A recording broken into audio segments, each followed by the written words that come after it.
Her laugh hit me like a punch to the gut. Marilyn's voice sliced through the backyard chatter, sharp and smug, as she leaned back in her chair, rosé in hand. "Oh, Alice, you still playing soldier? War's been over forever." I stood by the grill, my old army uniform heavy on my shoulders, patches, faded memories stitched into every thread. Her words burned hot and deep like she'd spit on something sacred. I didn't look at her, didn't give her the satisfaction, but I felt her eyes waiting for me to crack. The barbecue was loud, cousins, talking kids, screaming Lawrence, my son, flipping burgers like nothing happened. Nobody else seemed to hear it, or maybe they just ignored it. But I heard it. And it stuck. Before I dive into this story, please take a moment to like, subscribe, and comment with where you're watching from. Your support means everything. I'm Alice, 58 years old, a retired staff sergeant who served 2 tours in Iraq back in the early 2000s. I don't talk about it much, not because I'm hiding anything, but because most folks don't understand. War isn't something you just walk away from like quitting a job. It clings to you in ways you can't put into words. That uniform, it's not just fabric. It's the night I dragged my best friend Sarah out of a burning Humvee, her screams still echoing in my head. It's the promises I made to 7 soldiers in my unit who never came home. It's the piece of me that never left the desert. So when Marilyn, my son's wife, stood there in her sundress, mocking it like it was some cheap Halloween outfit, I felt something shift inside me, not just anger, but something heavier, like she'd reached into my soul and twisted. The day started normal enough, sunny, warm, the kind of weather that makes you think everything's fine for a minute. Lawrence had invited the whole family to their big suburban house, the backyard, perfect for a Memorial Day cookout. I got there early, helped set up tables, brought my potato salad with extra pickles that everyone raves about. I wore the uniform because it was Memorial Day, because it felt right to honor the people I served with. Lawrence hugged me when I showed up, said, "Mom, you look tough," and I laughed, waved it off. Marilyn was in the kitchen when I walked in, all smiles and small talk, but I caught her glance at my uniform, that little smirk tugging at her lips. I let it go, figured she was just being her usual self, always ready with a sharp comment. Marilyn's like that 32, a marketing exec who's good at her job and knows it. She's got this way of saying things that sound nice but cut deep, like she's perfected the art of the sneaky insult. I've known her 5 years, since Lawrence brought her home to meet me, and I've tried to get along for his sake. She's smart, keeps their house running smooth, makes my son happy most days. But there's always been this friction, like she's testing me, waiting for me to mess up so she can prove she's better. I don't know why. Maybe because I'm not the warm, fuzzy mom she wanted. Maybe because I've got a past she can't touch. Her comment at the barbecue wasn't the first time she's taken a swing at me, but it was the one that hit hardest. I stayed quiet, didn't bite, just focused on the grill, the hiss of the burgers, the smell of smoke. Lawrence was next to me, talking about some work project, not noticing his wife's jab. I nodded, let him go on, but my mind was elsewhere, replaying her laugh, her words. I could feel a few cousins who'd overheard glancing my way, then back at her. I wanted to say something, wanted to tell her she had no clue what this uniform carried, but I held back. I've learned over the years, people like Marilyn don't learn from arguments. They learn from something real. The afternoon stretched on, people ate, laughed, played games in the yard. I moved through the crowd, made small talk, but kept my distance from Marilyn. She didn't seem to care, too busy chatting with her neighborhood friends, all of them sipping wine, talking about trips or new furniture. I watched her from across the lawn, the way she tossed her hair, the way she owned every conversation, and I wondered how someone so sharp could be so clueless. Lawrence checked on me at one point, asked if I was okay, said I seemed off. I told him I was just tired from the sun. He nodded, went back to hosting. But I wasn't tired. I was burning, waiting for the right moment to set things straight.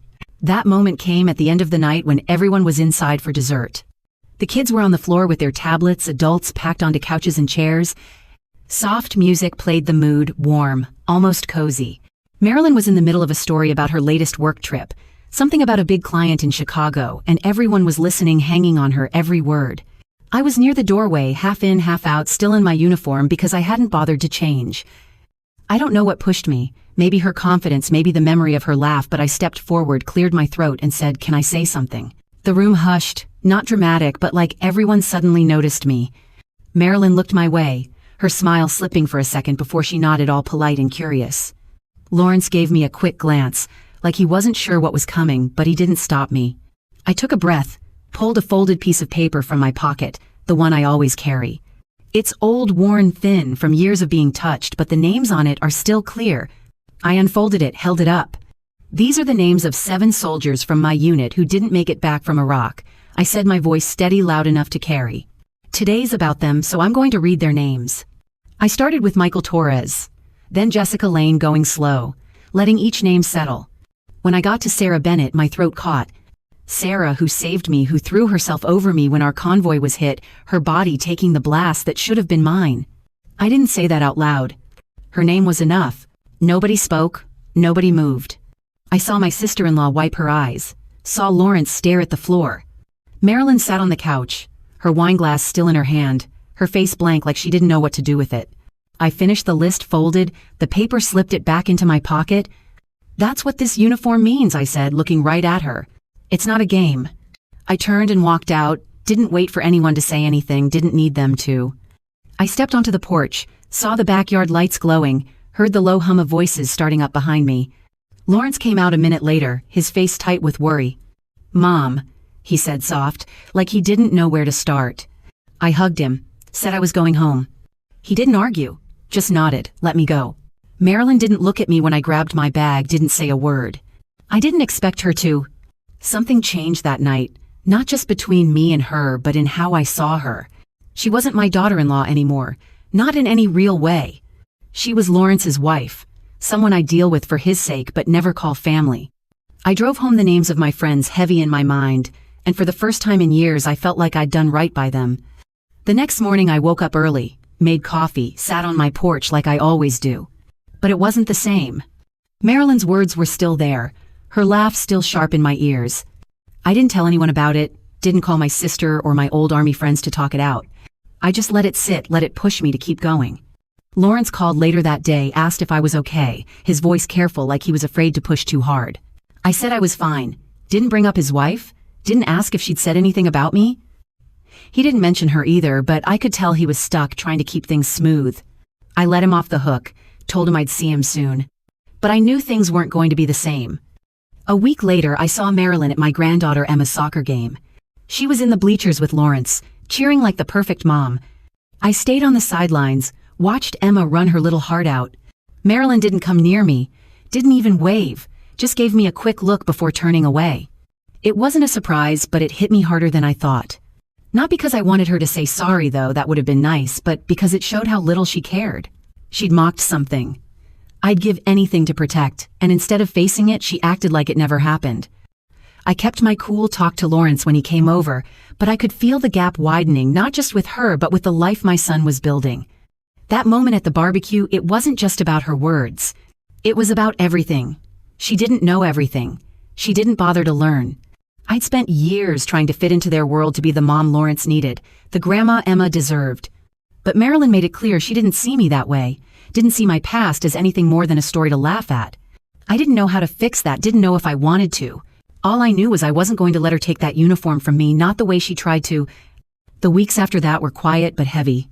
I went back to my routine: coffee at the diner, gardening in the afternoons, old movies at night. But every time I saw Lawrence, every time I heard Marilyn's voice in the background of a call, it brought it all back. I started wondering if he saw it, if he noticed how his wife was pushing me out. I wanted to talk to him about it, but the words wouldn't come.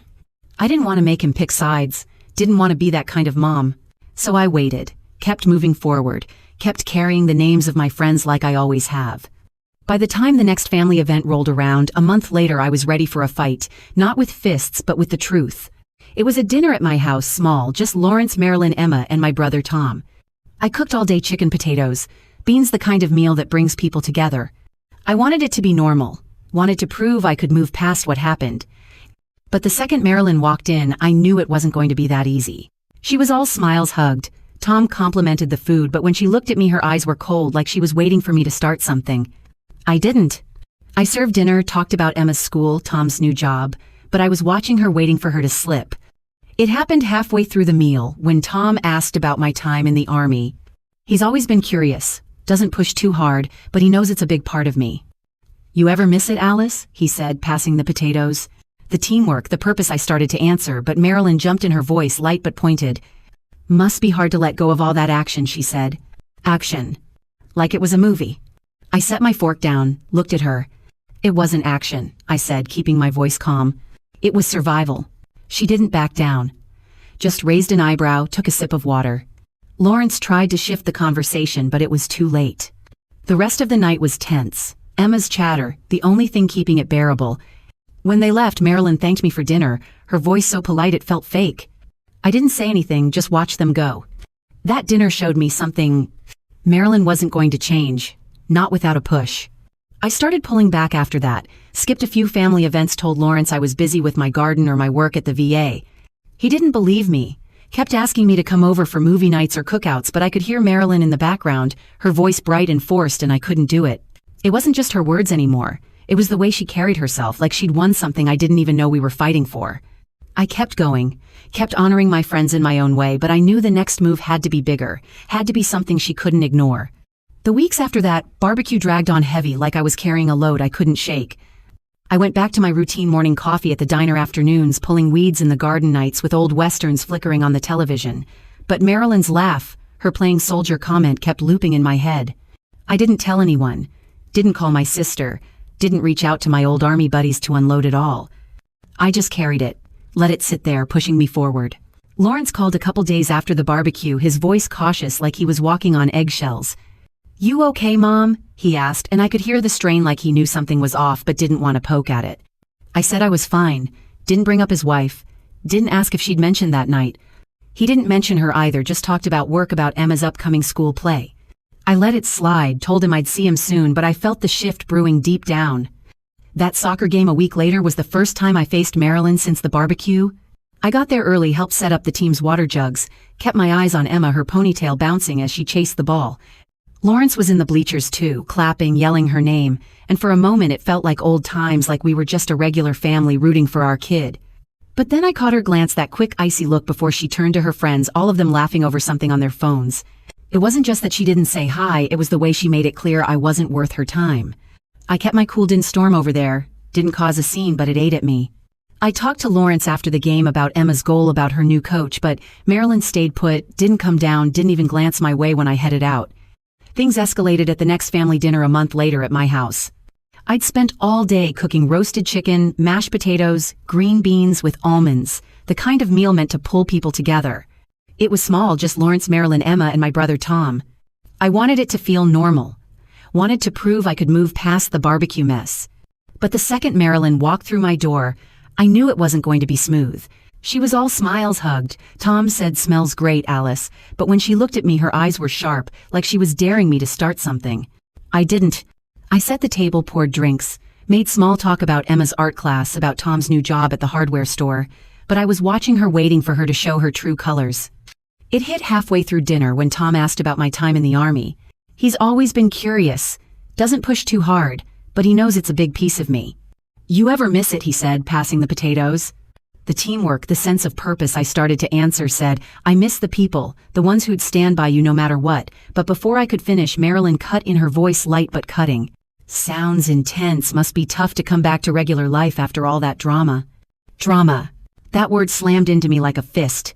I set my fork down, looked at her across the table. "It wasn't drama," I said, keeping my voice steady. "It was survival." She didn't flinch, just raised an eyebrow, took a sip of water, like she'd done nothing wrong. Lawrence shifted in his seat, said something about Emma's school project to shift the focus, but the tension hung thick. Tom gave me a look like he wanted to step in but held back. Emma kept eating, oblivious, and that was the only thing keeping me from pushing harder. When they left, Marilyn thanked me for dinner, her voice so polite it felt like a mask. I nodded, watched them drive off. That dinner proved Marilyn wasn't letting go, wasn't seeing what she'd stirred up. I started pulling back after that, skipped a few family gatherings, told Lawrence I was busy with my garden or my work at the VA.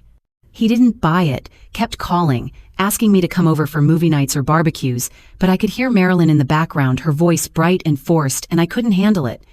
It wasn't just her words anymore, it was the way she carried herself, like she'd won some unspoken battle.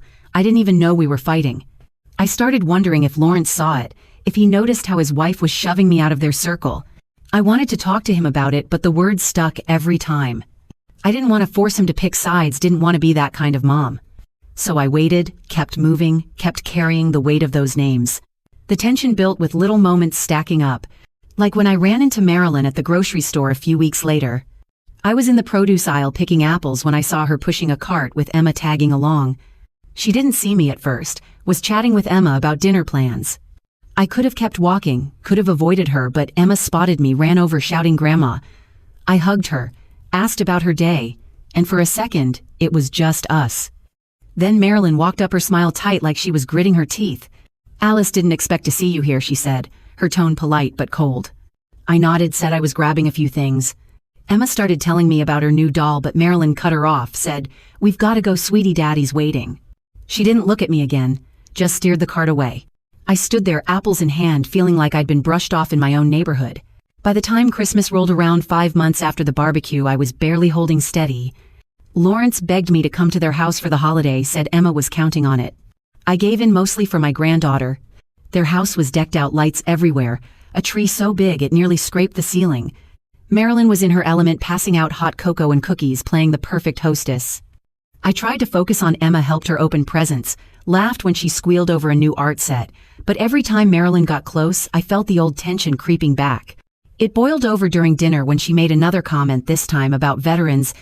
"It's so noble how you all serve," she said, her voice sweet, but with a bite. "But don't you think it's time to move on? Like maybe it's not good to hold on to the past so tight." I didn't hold back this time.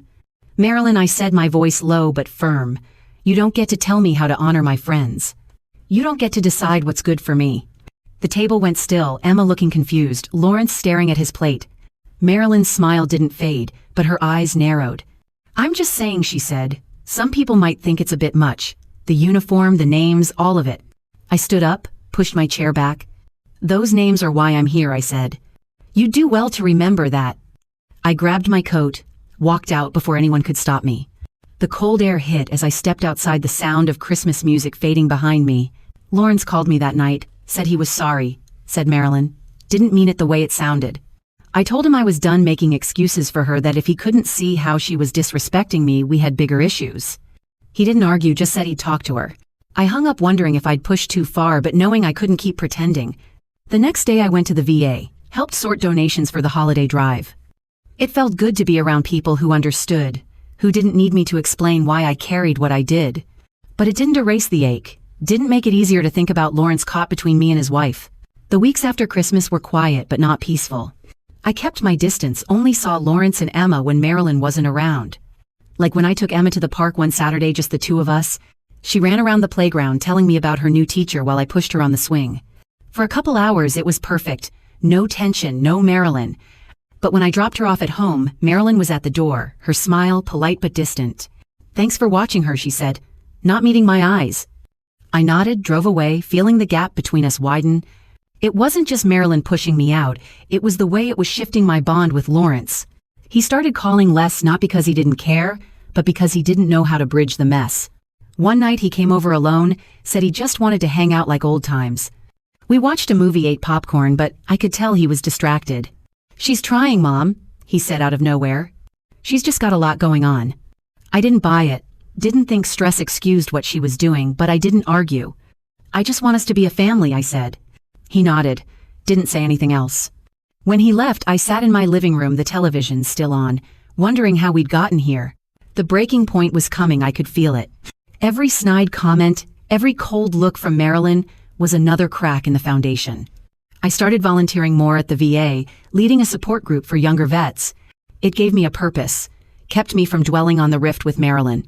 One day a vet in the group, a guy in his 20s, asked me why I still wore my uniform on certain days. I told him about the barbecue, about reading the names, about why it mattered. He listened, nodded, said, "Some people will never get it, but that doesn't mean you stop." His words stuck with me, gave me the push I needed to keep going. By early spring I was done hiding. I decided to show up to a family picnic. Lawrence was hosting, not because I wanted to see Marilyn, but because I wasn't going to let her scare me off. I got there early, helped set up the tables, brought my potato salad like always. Marilyn was in the backyard organizing games for the kids, her smile as polished as ever.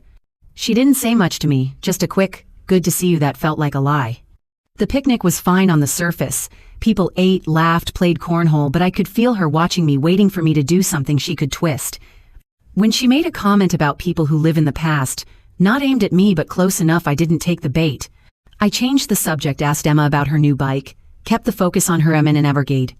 But it was another reminder that Marilyn wasn't done playing her games. That night I called Lawrence, told him I wasn't going to keep doing this.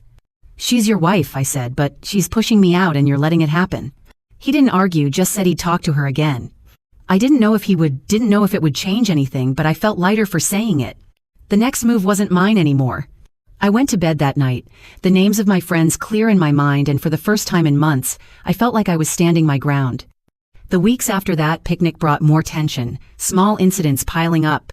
Like when I stopped by their house to drop off a jacket Emma left at my place. Marilyn answered the door, her smile tight, said, "Oh thanks, I'll give it to her," and shut the door before I could say more. It was quick, but it felt like a wall slamming down. I drove home replaying it, wondering if she'd ever see past her own pride. Lawrence called later that week, said he'd talked to her, but didn't give details, just said she's thinking about it. I told him to keep me posted, didn't push, but I wasn't holding my breath. Another moment came at a community fair in April. Emma dragged me there to see the petting zoo, and Lawrence showed up with Marilyn in tow.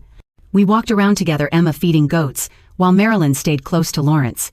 She made a comment to him about some people clinging to old glory. Loud enough for me to hear, but not enough to call her out directly. I kept my focus on Emma, bought her a cotton candy, didn't let Marilyn see it get to me.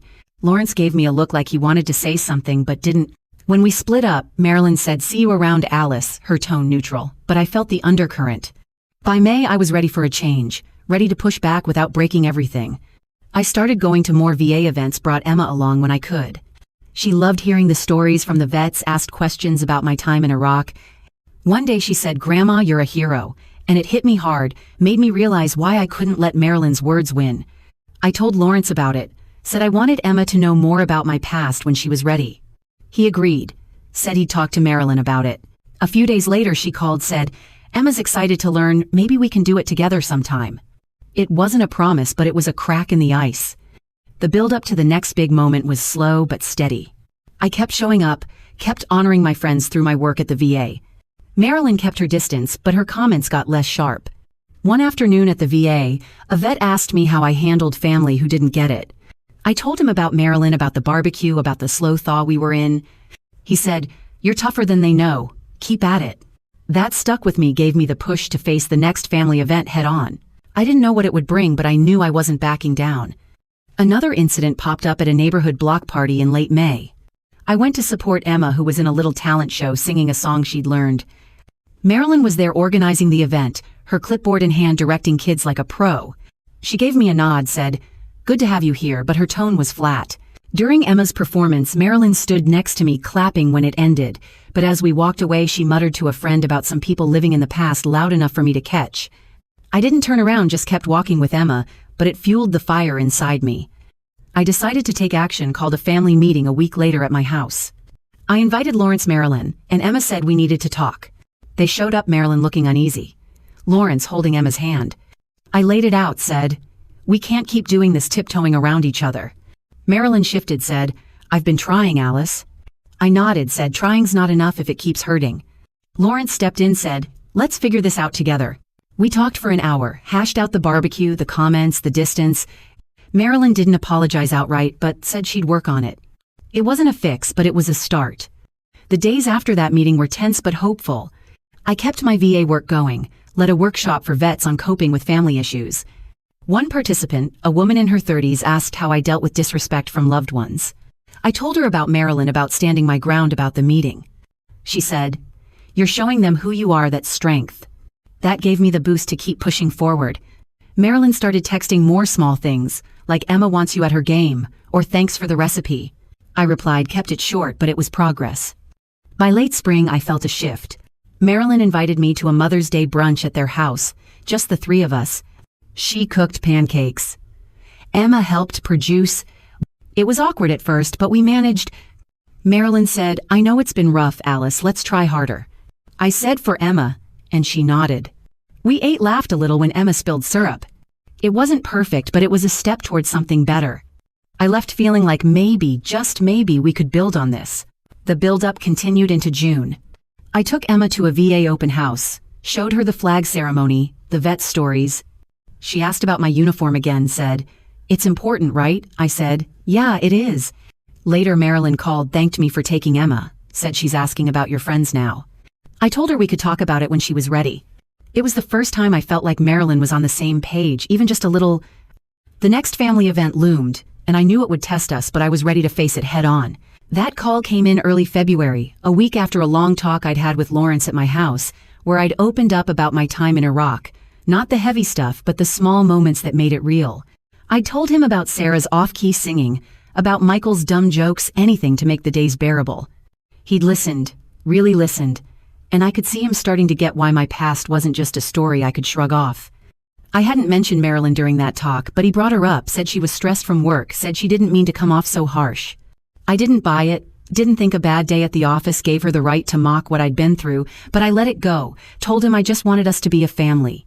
He said he'd talk to her, and I figured that was the end of it. Then Marilyn called and everything shifted. I agreed to meet her mostly because I wanted to know what she was playing at. We picked a coffee shop downtown, neutral ground, not her turf or mine. I got there a few minutes early, ordered a black coffee, sat by the window watching people rush by in their winter coats. She walked in right on time. Navy blazer, crisp white shirt, looking like she'd just left a boardroom. She spotted me, gave a small nod, sat down across from me. No smile, no warmth, just business.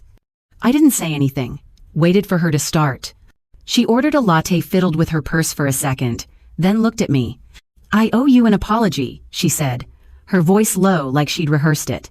"I didn't realize how much I was hurting you." I didn't make it easy for her, didn't nod, didn't say it was okay. I just looked at her, let her words hang there. She shifted in her seat, looked down at her hands. "Work's been a lot," she said, "and I've been taking it out on you. That wasn't fair. It was something, but it wasn't enough." I leaned forward, kept my voice steady. "Marilyn, you didn't just hurt me. You disrespected people. I loved people who aren't here anymore." Her face changed like she hadn't expected that, like she thought this was just about me and her. "I didn't mean to," she said softer now. "I just don't know how to relate to that part of your life." I could have let it slide, could have taken her apology and walked away, but I was done tiptoeing. "You don't have to relate," I said. "You just have to respect it." I told her about Sarah, about the day she saved me when our convoy got hit, how she threw herself over me, took the blast that should have been mine. I didn't get emotional, didn't raise my voice, just laid it out plain, the facts of what happened, the weight of what it meant. She listened, didn't interrupt, didn't look away. When I finished, she was quiet for a long time, her latte untouched. "I'm sorry," she said finally, and for the first time it felt like she meant it. We didn't hug, didn't suddenly become friends, but it was a start. I left the coffee shop feeling lighter, not because I trusted her, but because I'd said what I needed to. Lawrence called me that night, said Marilyn had come home shaken, told him she'd never understood what I'd been through until now. He thanked me for meeting her, said he hoped we could move forward. I told him I'd try, but I wasn't making any promises. The next day, I went to the VA, helped run a support group for younger vets. One of them, a woman in her 30s, asked me how I dealt with people who didn't get it, who thought my service was just a phase. I told her about the barbecue, about reading the names, about the coffee shop with Marilyn. She nodded, said, "You keep showing up. That's what matters." Her words stuck with me, gave me a push to keep going. The next few months were better, not perfect, but better.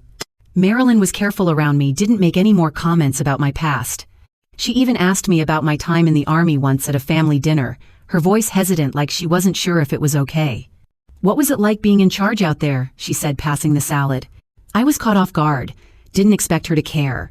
I kept it short, said it was about trust, about knowing your people had your back. She nodded, didn't push, but it was the first time I felt like she was trying. Lawrence noticed too, started inviting me over more for game nights, or to help Emma with her homework. I went, not every time, but enough to show I was in it.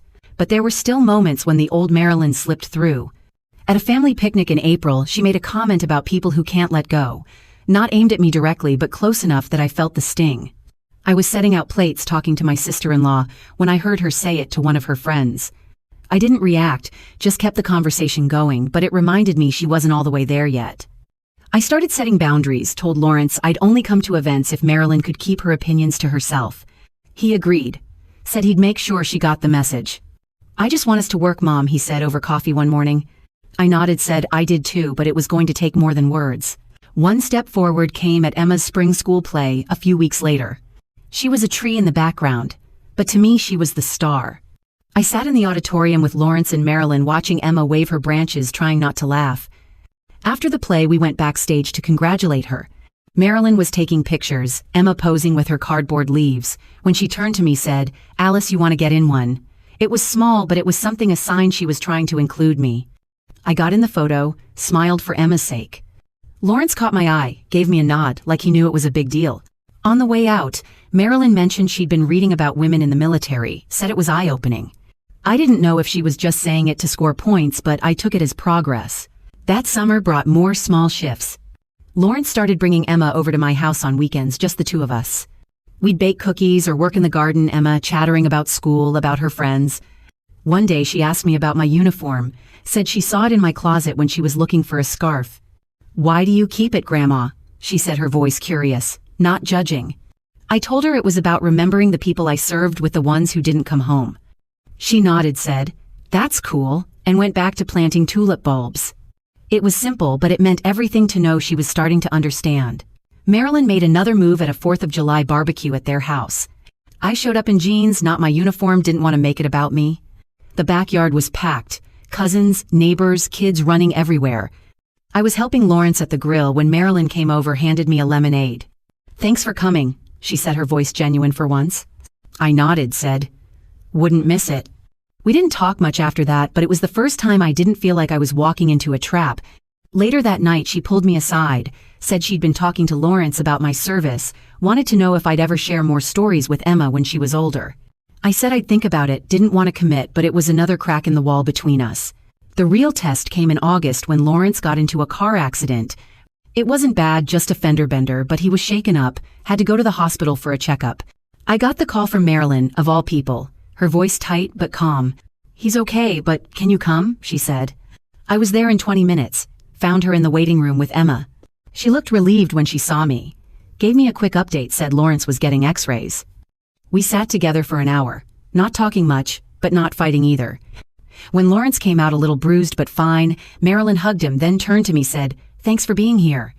I nodded, said, "Family shows up." It wasn't a big moment, but it was real. After that, things settled into a new rhythm. Marilyn and I weren't close, but we could be in the same room without it feeling like a standoff. I started going to more family events, felt like I was part of Lawrence's life again.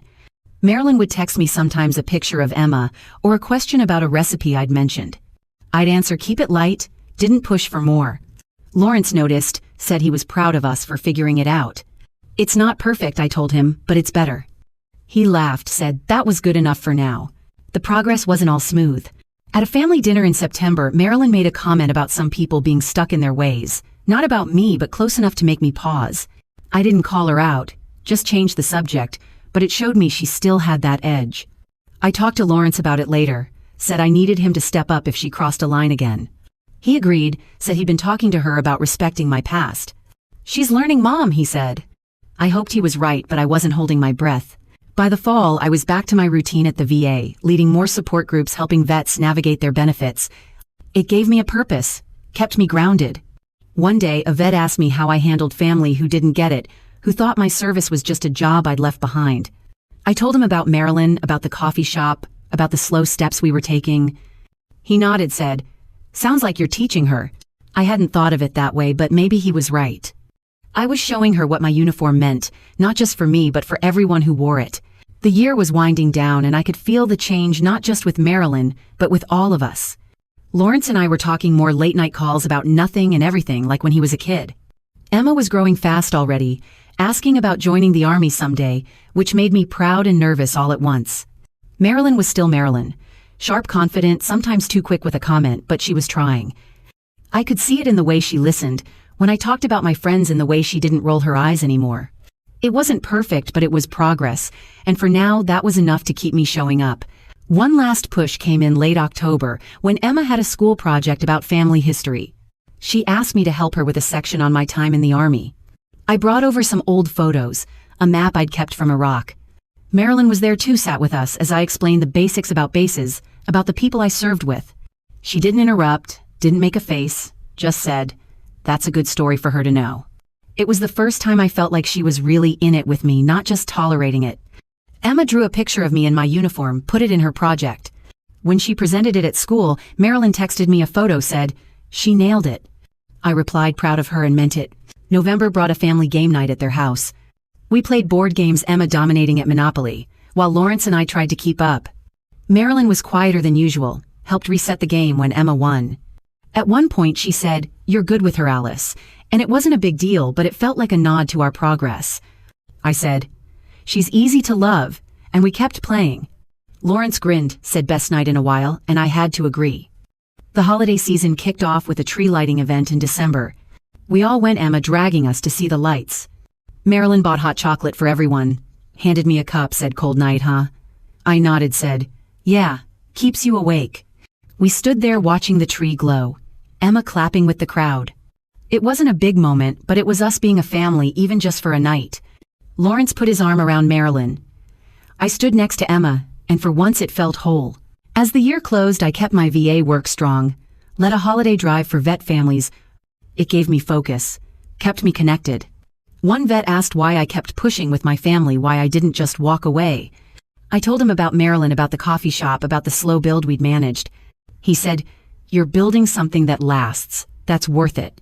I nodded, said it was for my friends, for Emma, for all of us.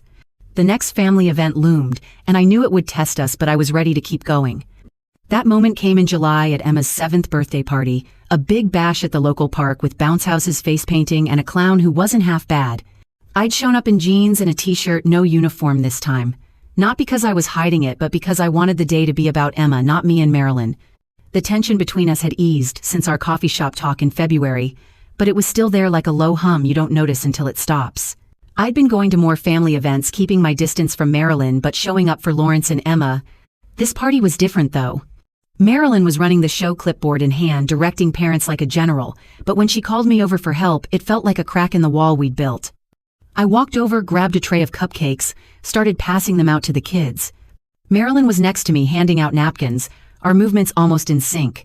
"Thanks for jumping in," she said, not looking at me, but her voice softer than usual. I nodded, said, "No problem," and for a minute it was just us working together. No jabs, no cold looks. The kids were laughing. Emma was in the bounce house with her friends, and I caught Lawrence watching us from across the park, a small smile on his face like he was seeing something he'd hoped for. It wasn't a big moment, but it was enough to make me think, maybe we could keep moving forward. The real shift came a few weeks later when Marilyn showed up at my house unannounced. I was in the backyard yanking weeds, the sun hot on my neck, when I heard the gate creak. She stood there in yoga pants and a t-shirt, holding a box of donuts, her hair in a messy bun like she'd just rolled out of bed. "Peace offering," she said, holding up the box with a half smile. I was thrown, didn't know what to say, so I just waved her in. We sat at my kitchen table, ate donuts, drank coffee, and for the first time we talked like regular people, not like two fighters circling each other.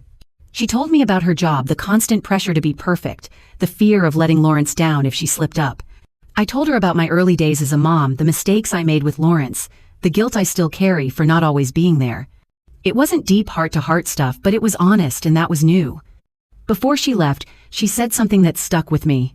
I didn't get it before, she said, leaning against the counter. "What your service meant. I'm trying to now." I didn't respond, didn't need to. She left, and I sat there staring at the empty donut box, thinking about how far we'd come. It wasn't forgiveness, not yet, but it was understanding, and for now that was enough. I called Lawrence later, told him about her visit. He laughed, said, "She didn't tell me she was going over." That's progress, right? I agreed, said it was a start, but I was still watching, waiting to see if she'd follow through. The rest of the summer was quiet. No big fights, no dramatic blow-ups. Marilyn and I found a rhythm, not friends, but not enemies either. She'd text me sometimes a picture of Emma at the pool, or a quick question about my potato salad recipe. I'd answer, keep it simple. Didn't push for more than she was ready to give. Lawrence started bringing Emma over more often for grandma days, where we'd paint or bake or just watch cartoons. One afternoon, Emma found an old photo of me in my uniform tucked in a drawer. "You looked cool, Grandma," she said, holding it up.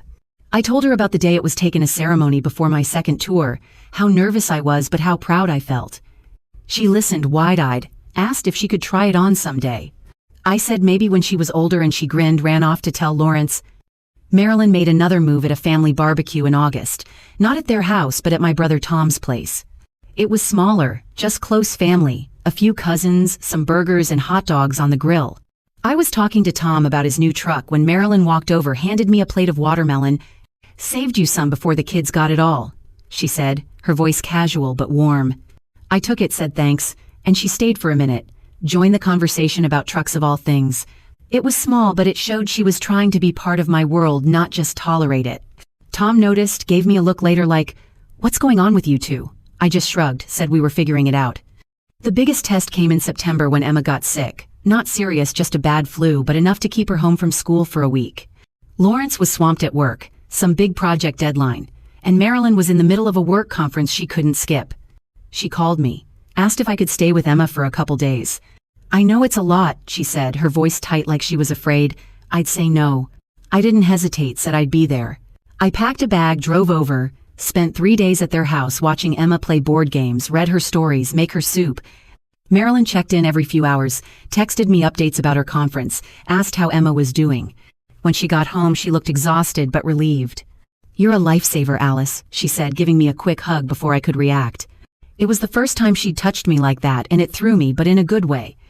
Lawrence got home later that night, thanked me over and over, said he didn't know what they'd have done without me. I told him it was no trouble, said Emma was a trooper. Before I left, Marilyn pulled me aside, said she'd been thinking about what I'd told her about Sarah, about my time in Iraq. "I want Emma to know those stories someday," she said. "Not now, but when she's ready." I nodded, said I'd like that. It wasn't a promise, but it was a door opening, and I was okay with that. October brought another step forward at a family dinner at their house. It was just the four of us, Lawrence, Marilyn, Emma, and me. I brought my potato salad because Emma insisted, and Marilyn had made lasagna her one dish she was proud of. We ate, laughed, talked about Emma's new obsession with soccer. At one point, Marilyn asked me about the VA, about the work I did with younger vets. "What's it like helping them?" she said, her voice curious, not fake. I told her about the support groups, about how it felt to give back to people who were where I'd been. She listened, nodded, said, "That's important work." It was small, but it was the first time I felt like she saw me as more than just Lawrence's mom. The progress wasn't perfect.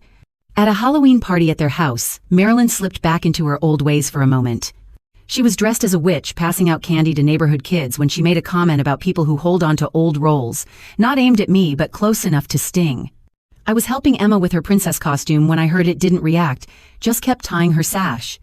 Lawrence caught it though, pulled Marilyn aside later. I don't know what he said, but she came over after, said I didn't mean anything by it. I nodded, said, "Let's just keep it good for Emma." She agreed, and we moved on, but it was a reminder that change takes time. November was smoother. I started teaching Emma how to cook simple stuff like scrambled eggs and pancakes. Marilyn would join us, sometimes not cooking but watching, laughing when Emma got flour on her nose. One day she said, "You're good at this teaching thing," and it wasn't a big compliment, but it felt real. I said, "She's a quick learner," and we left it at that. Lawrence started coming over more too, not just with Emma but by himself. We'd sit on my porch, drink coffee, talk about his work, about Emma's dreams, about the future. One night he said, "I'm proud of you, Mom, for sticking with it with Marilyn." I told him it wasn't easy, but it was worth it for him and Emma. The VA kept me busy that fall. I started a new program helping vets write down their stories, not for anyone else but for themselves. It was healing in a way I didn't expect, made me think about my own stories, the ones I'd kept locked up. One vet, a guy in his 40s, asked me why I still carried the names of my friends, why I didn't just let it go. I told him about the barbecue, about Marilyn, about how reading those names was my way of keeping them alive. He nodded, said, "That's why we tell the stories, right, so they don't disappear." His words hit me hard, made me realize I wasn't just fighting for myself, but for everyone who'd served with me. By the end of the year, things were steady, not perfect, but steady. Marilyn and I had our rhythm, knew how to be around each other without stepping on old wounds. I went to a Christmas market with them in December, helped Emma pick out ornaments, watched Marilyn and Lawrence bicker over which tree to buy. It was normal, the kind of normal I hadn't thought we'd ever get to. Marilyn even bought me a coffee when we stopped at a stall, said, "You look like you need it," with a grin. I laughed, took it, said, "You're not wrong." It was small, but it was us figuring out how to be family. The year had been a grind, but it showed me something. Marilyn wasn't my enemy, not anymore. She was Lawrence's wife, Emma's mom, a woman who was learning to see me for who I was. I wasn't ready to call her family, not in the way I called Lawrence and Emma that, but I was ready to keep trying. I went home that night, hung a new ornament on my tree, one Emma had picked out, and for the first time in a long time I felt like we were building something real. The new year started with a family brunch in January. Marilyn cooked waffles, Emma set the table. It was quiet but good. She said, "Let's keep this going." Alice and I nodded, said, "For Emma." Lawrence smiled, said, Best way to start the year. We laughed a little when Emma spilled juice. It wasn't a big fix, but it was us moving forward. I left feeling like the hard work was paying off even just a bit. February brought a VA event where I spoke about my service. Emma came with me, sat in the front row. Marilyn dropped her off, said, "I'll pick her up later," her tone neutral but kind. Emma asked questions after loved hearing about the bases, the people. One vet told me, "You've got a good kid there," and I agreed. Marilyn picked her up, thanked me, said, "She talked my ear off about it." It was progress. I could feel it. March tested us again at a community cleanup. We all volunteered, Emma picking up trash, Marilyn organizing teams. She worked next to me for a while, said, "Good to do this together," and I said, "Yeah, it is." We didn't talk much after, but it was a step. Lawrence joined us later, said, "Nice to see you all out here." The day ended with us tired but closer. I went home feeling like we were building something stronger. That barbecue, almost a year to the day from the one where Marilyn mocked my uniform, was different, not perfect but real. Lawrence hosted again, same big backyard, same string lights, same smell of burgers and charcoal. I showed up in my uniform not to make a point, but because it felt right, because it was part of me. Marilyn greeted me at the door, gave me a quick hug, said, "Glad you're here." And for the first time I believed her. The night went smooth, no snide comments, no tense glances, just family eating, laughing, playing games. When she handed me that envelope as I was leaving, it was like she decided to close a chapter and I wasn't sure what to do with it. I called Lawrence the next day, told him about the card. He laughed, said, Marilyn had been nervous about giving it to me, worried I'd think it was too much. "She's been working on it for weeks," he said. I told him it was just right. Didn't need to be more than it was. We talked for a while about the past year, about how we'd all stumbled but kept going. I hung up feeling like we'd turned a corner, not just me and Marilyn, but the whole family. The card wasn't a fix for everything, but it was proof she was trying, and that was enough to keep me in the game. The months after that barbecue settled into a new kind of normal. Not the kind where everyone's best friends, but where we could be together without old wounds reopening. I went back to my routine morning coffee at the diner, afternoons in my garden, evenings with old westerns or volunteering at the VA. Marilyn and I kept our rhythm, not close but not distant either. She'd text me pictures of Emma at soccer practice or ask about a recipe I'd mentioned. I'd answer, "Keep it light," didn't push for more than we had. Lawrence noticed, said it was like we'd finally figured out how to be a family. I told him it was still a work in progress, but I meant it when I said I wasn't going anywhere. One step forward came in July, when Emma had her first big soccer tournament out of town. Lawrence and Marilyn invited me to come along, said it'd mean a lot to Emma. I said yes, packed a bag, drove 3 hours with them to a small city with a field packed with kids and parents. We sat in the bleachers cheering as Emma ran her heart out, her team winning 2 games before losing in the semifinals. Marilyn was next to me most of the day, passing me water or snacks, saying things like, "She's got your grit, Alice." It wasn't deep, but it was her way of building a bridge. On the drive back, Emma fell asleep in the back seat, and Lawrence turned to me, said, "Thanks for coming, Mom, it's good having you here." Marilyn nodded, said, "Yeah, it really is." It was small, but it felt like family. August brought another moment at a family picnic at my house. I'd invited everyone over, cousins, aunts, uncles, the whole crew. Marilyn showed up early, helped me set up tables even, brought a fruit salad she'd made herself. We worked side by side, chopping veggies, flipping burgers, talking about nothing important but not fighting either. At one point she asked about the VA, about a new program I'd started for vets to share their stories. "How's it going?" she said. Her voice curious, not forced. I told her about a guy who'd written about his time in Afghanistan, how it helped him sleep better at night. She listened, said, "That's powerful stuff." It wasn't a big conversation, but it showed she was paying attention, trying to understand my world. The picnic was loud, chaotic in the best way. Emma and her cousins ran around playing tag while the adults ate and laughed. Marilyn fit in better than I expected, joking with my sister-in-law, helping clean up without being asked. When everyone left, she stayed behind for a minute, said, "This was fun, Alice, thanks for having us." I nodded, said, "Anytime." It was the first time I meant it, didn't feel like I was just being polite. Lawrence caught my eye as they drove off, gave me a thumbs up like he knew we were getting somewhere. September tested us again when Marilyn and I had a small clash at Emma's school open house.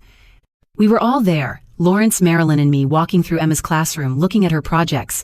Marilyn was talking to Emma's teacher about a new reading program when she made a comment about some people being too tied to old traditions, not aimed at me but close enough to sting. I was flipping through Emma's art folder, didn't react, just kept my focus on the drawings. Lawrence noticed, pulled Marilyn aside later. I don't know what he said, but she came over before we left, said I wasn't trying to start anything. I nodded, said, "Let's keep it good for Emma." She agreed and we moved on, but it was a reminder that old habits die hard. October was smoother. I started teaching Emma more in the kitchen, not just baking but real meals like spaghetti and meatloaf. Marilyn would join us sometimes, not cooking but sitting at the counter watching Emma stir sauce or knead dough. One day she said, "You're patient with her, Alice, I'd have lost it by now." It was a compliment, small but real. I said she's worth it, and we left it at that. Lawrence started coming over more too, not just with Emma but by himself. We'd sit on my porch, drink coffee, talk about his work, about Emma's dreams about the future. One night he said, "I'm proud of you, Mom, for sticking with it with Marilyn." I told him it wasn't easy, but it was worth it for him and Emma. The VA kept me grounded that fall. I was running more support groups, helping vets navigate benefits, even started a mentorship program for younger ones just out of the service. One vet, a woman in her 20s, asked me how I dealt with family who didn't understand, who thought my service was just a job I'd left behind. I told her about Marilyn, about the barbecue, about the card, about how it took a year to get to something better. She nodded, said, "You didn't give up, that's what counts." Her words hit me, made me see I was doing more than just surviving. I was showing others how to keep going. November brought a big moment at a family dinner at Lawrence and Marilyn's house. It was Thanksgiving, a big deal for them, with a table full of food and relatives packed in tight. I brought my potato salad because Emma begged for it, and Marilyn had cooked a turkey that was honestly pretty good. We ate, laughed, told stories about old holidays. At one point, Marilyn raised her glass, said to family for showing up no matter what. She looked at me when she said it, not long but enough to mean something. I raised my glass back, said, "To family." It wasn't a speech, but it was us acknowledging we'd made it through. December was quiet but good. I went to Emma's school Christmas play, sat with Lawrence and Marilyn, watched her sing in the choir dressed as an elf. After, we went for hot chocolate at a diner, talked about her performance, about holiday plans.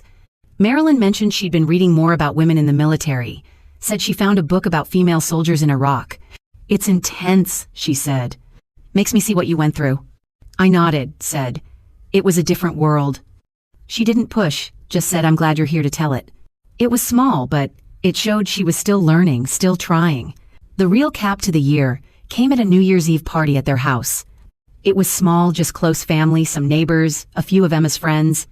I showed up in my uniform not to make a statement, but because it felt right for the occasion, a way to honor my friends as the year turned. Marilyn didn't comment, didn't flinch, just said, "You look good, Alice."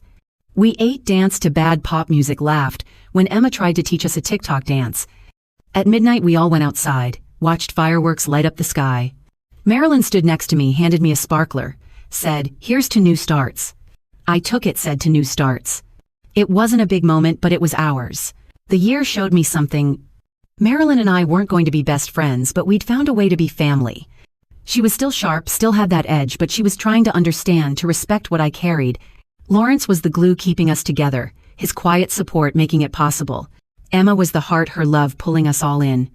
I kept volunteering at the VA, kept sharing my stories, kept the names of my friends close. One day a vet asked me why I still wore the uniform, why I didn't just move on. I told him about the barbecue, about Marilyn, about the card, about how it wasn't about holding on to the past, but honoring it. He nodded, said, "That's why we keep going, right, for them." I agreed, said it was for them and for us too.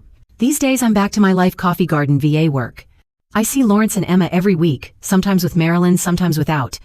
We're not perfect, but we're family, and that's enough. I wear my uniform when it feels right, read the names of my friends when I need to. Marilyn doesn't roll her eyes anymore, doesn't make slick comments. She's learning, and I'm learning too. Emma's growing fast already, talking about the Army, which makes me proud and scared all at once. Lawrence is steady as ever, the bridge between us all. Looking back, I don't regret reading those names at that first barbecue. Don't regret standing up for what matters. It wasn't about proving Marilyn wrong. It was about honoring the people who shaped me, the ones who gave everything so I could be here. And in a way, it was about showing her, showing everyone that some things are worth holding on to no matter how much time passes.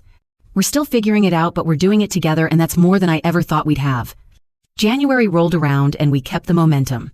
I hosted a small dinner at my place, invited Lawrence, Marilyn, and Emma. Marilyn brought a pie. Emma helped bake. We ate, talked about New Year's plans. She said, "This feels right."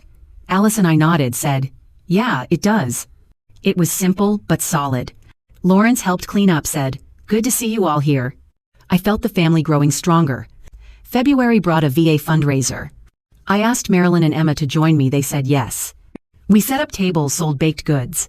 Marilyn handled the money, Emma handed out flyers. She said, "This is tougher than I thought," and I laughed, said, "You're doing fine." It was teamwork I hadn't expected. Lawrence showed up later, said, "Proud of you all." The day raised a good amount, and we left feeling connected.